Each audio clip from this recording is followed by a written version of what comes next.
Hello everybody, I'm ellbristow, this is Ellitopia Gaming, welcome back to KSP Live. This will make for episode 7 of KSP Live Season 5. Thank you for all of you who have been watching and supporting the series so far. Last week we had a somewhat unsuccessful mission trying to ferry some tourists to the moon and to Minmus. We managed to deliver 3 tourists to the moon, whereby they didn't have any oxygen or food or battery power, and they died. And then the other passenger we took to Minmus, and they crashed. In fact, no, we took them to Minmus, and when they came back, they crashed because of the re-entry. So, yes, that was a somewhat unsuccessful mission. We lost a fair chunk of reputation on that one, although we did actually gain funds and gain science on the mission. So it was kind of a success, even though it was actually a failure. But there you go. That's Kerbal Space Program for you. We then moved on to an issue that we came up against with the next launch that we did, and we had a very strange engine fault which killed 2 Kerbals. However, I've discovered that was a bug, and we were experiencing some rather odd bugs. I've watched the footage back, and we've been charged 3 or 4 times for unlocking a part that we already had access to, because we were trying to unlock it, and that engine failure was not my fault. I don't know why that engine didn't fire. Suddenly it had no fuel. There was clearly something gone wrong with the shipbuilder or something. So I am putting the launch failure and the lost funds that we had down to game bugs. And in cases where the problems that we have are because of game bugs, we introduce Werner Von Kerman's amazing time travel technology, whereby he has taken us back to the point before we launched that craft, and we have managed to recover Jelly Kerman and tHarvey Kerman back to the ranks of our Kerbals, which is why down here you will see that there are only 4 flags. We still lost Valentina and Bleak Kerman because they died because of our own stupidity, but we have recovered Jelly and tHarvey. Now we're going to have a look at the craft.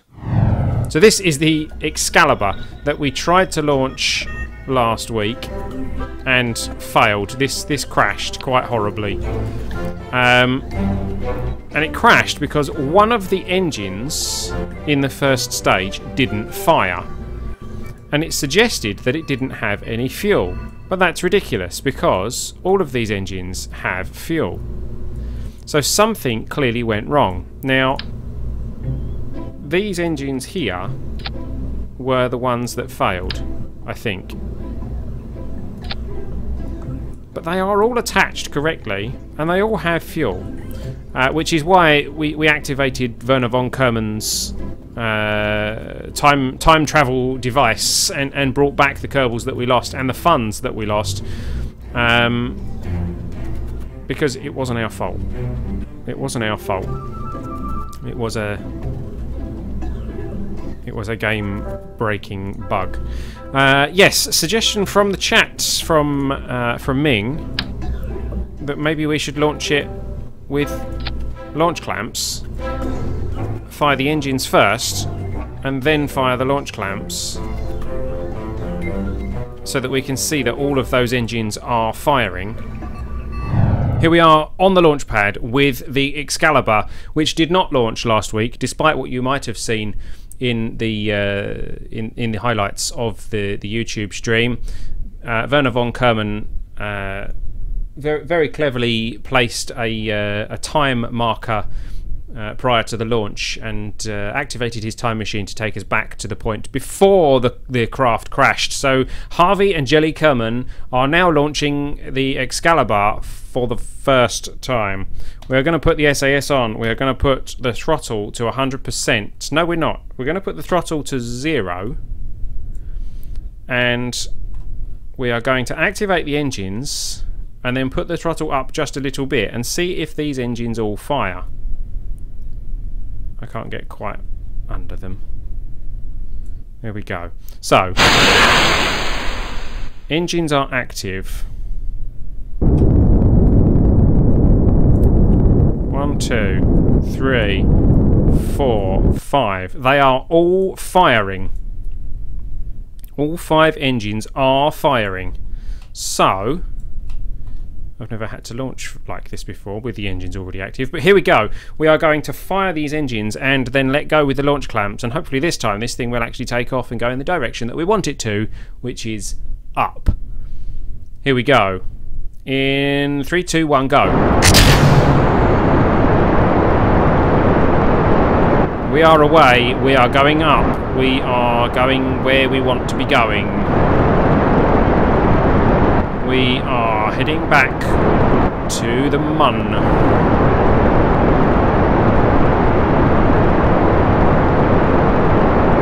One just didn't have any fuel in the first place. It did have fuel.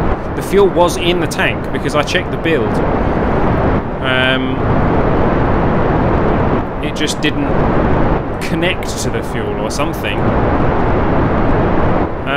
This is not good. This is going over.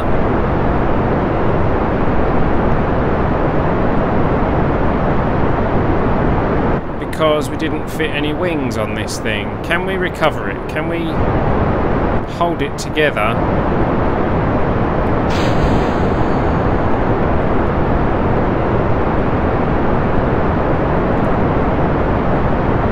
I actually have 0 control over this thing. I can't rotate it or anything.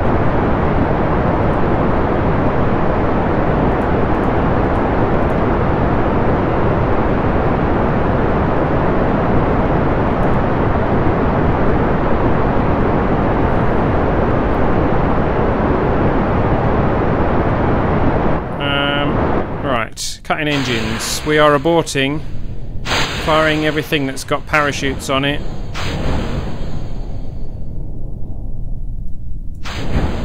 Good job we fitted parachutes on everything. Down. Splash. There we go. Sploosh. Out of interest. Probe report. Yep, we can get a probe report from there. I figured we'd probably never done that. Can we use the solar collectors in the water? No. Didn't think so. Okay, so, well, they survived at least. So let's recover this. Okay. So the Excalibur did not live up to our expectations. However, we are now back on the launch pad with the Excalibur 2, which has been slightly modified, hopefully to give us some extra control. So, we have Jelly Kerman, we have tHarvey Kerman. We are ready to launch. SAS is on, throttle is up. Here we go, in 3, 2, 1.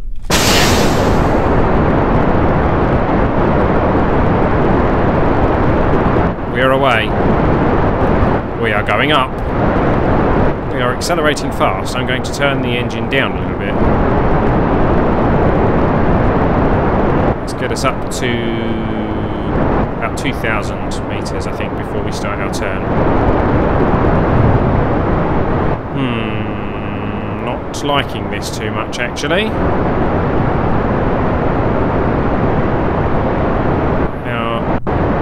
Prograde marker is dipping into the atmosphere far too quickly, and the atmosphere is pulling us down. I'm losing control because I can't pull us up. Our momentum is pulling our nose down. We are not. Whoa! That made a difference.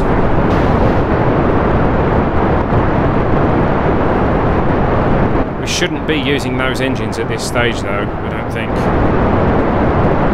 Not too happy about the way this launch has gone. Apo's now at 56, 57. Might get an orbit out of this. No, they're gone.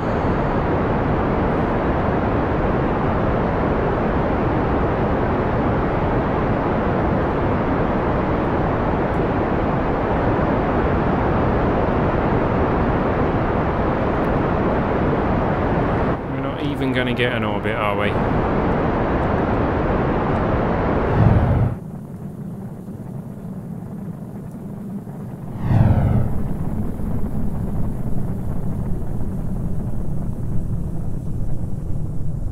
Come on, come on, come on, come on. Come on. Still says unsafe and we're at 4,500. Come on. At least go to risky.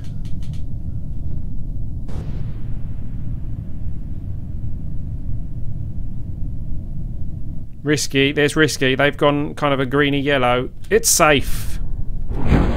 Deploy. Pop, come on, pop.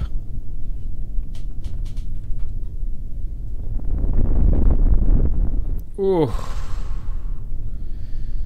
Down to 6.2, 6.3, 6.4 meters a second. Can we use the RCS to slow us down a little bit? Not enough.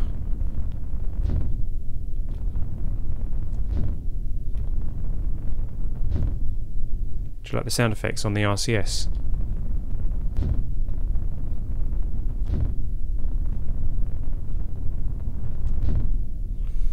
That's a mod.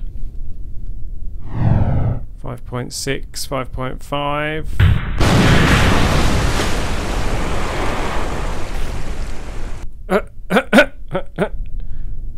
Well, we splashed down. Exactly vertical. And we've stayed there. So there you go. That's how you do that. So we have recovered stuff. We have 350,000 funds again. We have 123.8 science from the science that we recovered. And Jelly and Harvey have both advanced to level 1. That's pretty good. What does that give them, actually? Let's have a look. Jelly is an engineer. He can repack parachutes. Okay. And Harvey... Vessel science return 105%. Part science return 105%. So, if we return science, we now get more science if Harvey's on the mission? Something like that, I think. We get an extra 5% science. That's pretty cool. I quite like that. We have 100 science to spend. What can we spend it on? We can spend it on that for 90, that for 90, or that one down there for 90. Or we save up for 160. Aerodynamics might be pretty cool because it unlocks the plane parts and things. For 90 science, gives us back the inline cockpit, which I'm sure we unlocked once before, but it's been stolen from us. That gives us the little engines for probes and things. I'm not too worried about them, and that's more little stuff for probes and things. So I think for the moment we're going to unlock aerodynamics for 90 science because, well, because we can basically. It gives us a few extra tanks, wings, nose cones, and the like. Engine nacelle. So yeah, let's unlock that. There we go. And that leads us towards supersonic flight and advanced aerodynamics, which gives us things like the tail rotor and things like that.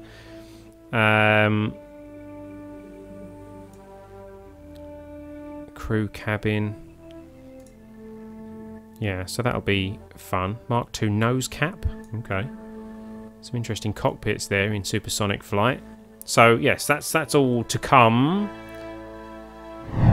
Here we are on the launch pad with the Excalibur 3. Jelly and Harvey are coming with us again for this mission. Looks like Jelly is in the inline cockpit. It's IVA in that. Yeah, they've changed the interior of this. He's in the inline cockpit, which is very, very nicely designed now. You can even see where he's going, which is always a good thing. And Harvey gets the standard cockpit where he can just about see. He gets not very much view at all. However, hopefully we can get this thing into space a bit easier this time. We're going to try launching slightly more vertically than we did last time. We're going to start our turn somewhat later, maybe 5,000 or 6,000 meters instead of the 2,000 like we did before, and hopefully we will get a little bit higher. Maybe hopefully have a more efficient launch. So we are ready for launch, and we are going to do that in 3, 2, 1, go. We're away. We're going up.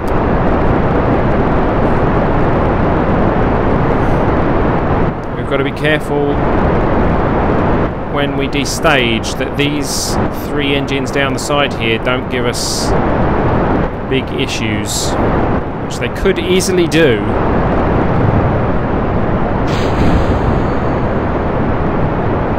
Forgot to detach that engine. Oh well, that slowed us down a bit.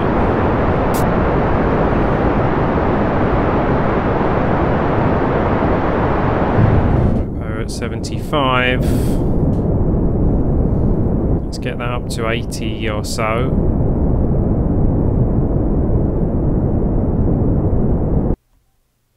Oops, stopped it too early. 79.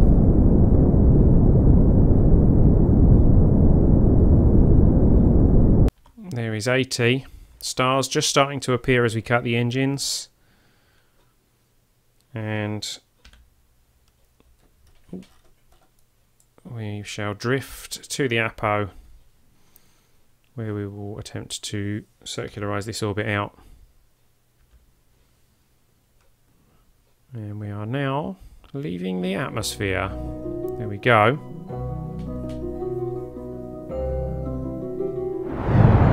We might have to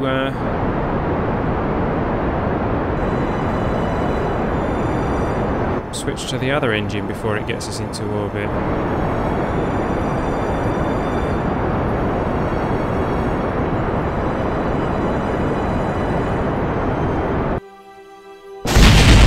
Whoa! That shouldn't have gone bang.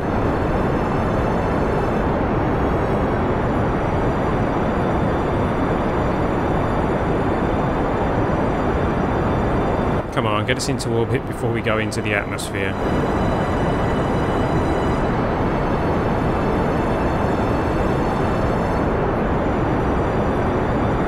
There's the weird camera joggle.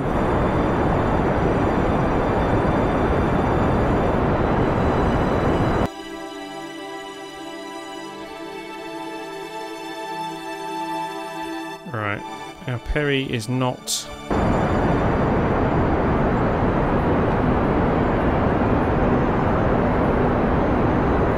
There we go. We are now in a stable orbit. So, where's the moon? Moon is over there, so we're going to have to go round once.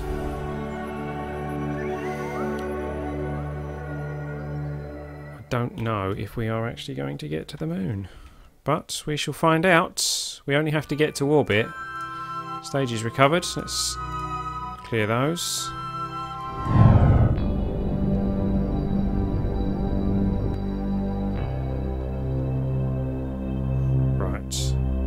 That gives us a moon encounter. Let's get retrograde and use the RCS maybe to Make that a free return.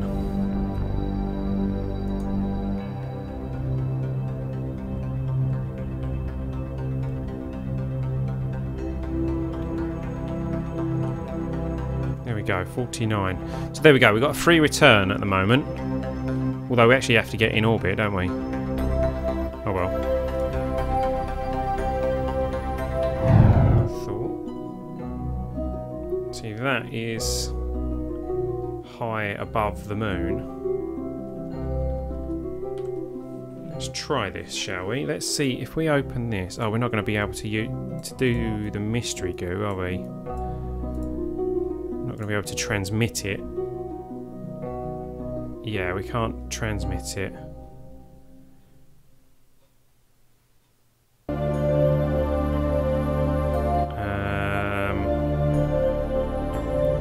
Right, so let's reset that for the moment. The other one, let's activate this scanner. Toggle the scanners. There we go. And log the irradiance scan. We get 100% for that, so that's good. The reflective regolith of the moon's surface gives the moon a very high albedo in most of the UV to near infrared range. So if we transmit that, irradiance scan from high orbit above. If we transmit that, do we get the points for high orbit?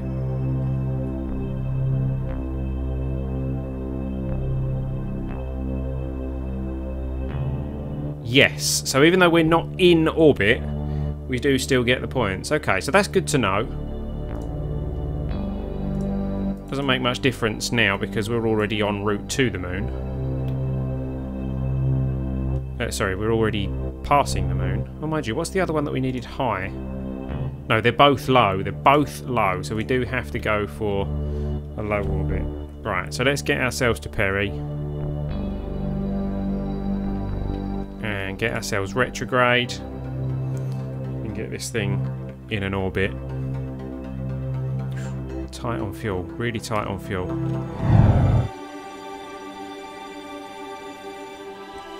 $15. Ooh, that is low. Right. So, speeding up time.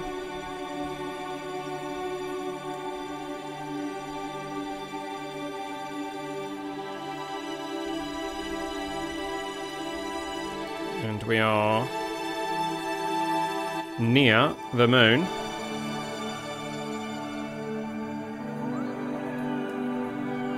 So what do we need? We need solar particle analysis. So let's toggle the collectors. And we're going to need a mystery goo. So let's grab the mystery goo observation.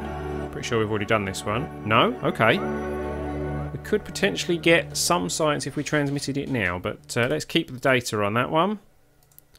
Let's log visual observations on that. Everything looks a little grey and really cratery. Transmit that for 100%, that's good. Toggle the magnetometer.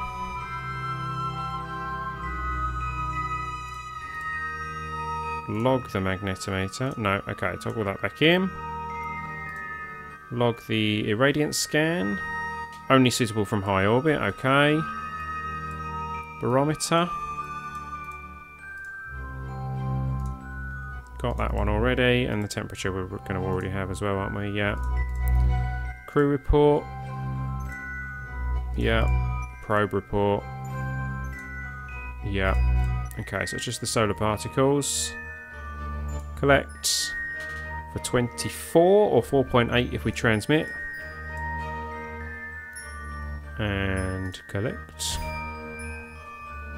In fact, we can collect 4 times, can't we?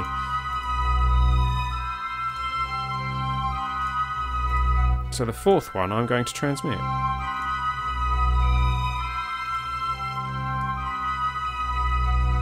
Because that will be that mission complete. Which is good. And we can toggle that back in and collect the other data when we go home. Okay. Right, well Harvey, it's your time to do the EVA. And that completes the other part of that mission because you had to do a spacewalk you can get an EVA there from above the far side crater and reboard straight away. And that is actually this entire contract done, I believe. Yeah, there we go. Go on an orbital spacewalk near the moon. So, contracts. Solar particles, 4928 and 5 science. Completed the survey of the moon, 49,602 funds and 4 reputation. Got the orbital spacewalk for 45,000, 4 science and 9 reputation. And world's first, we've performed a spacewalk in orbit of the moon for 15,000, 1 science and 2 reputation. Not bad, not bad. So let's see. Hang on, let's toggle those shutters. Turn off those scanners. Close the doors. There we go. There is the atmosphere. There's the Kerbal Space Center. Hello.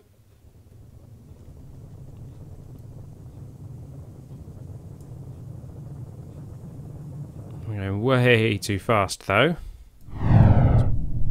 If we do that,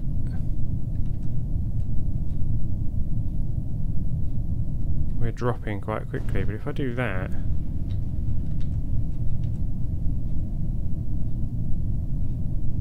we're kind of gliding a little bit. Although our parachutes are now safe to deploy, so I can just deploy the parachutes. So I think I shall. There we go. Splash down safely.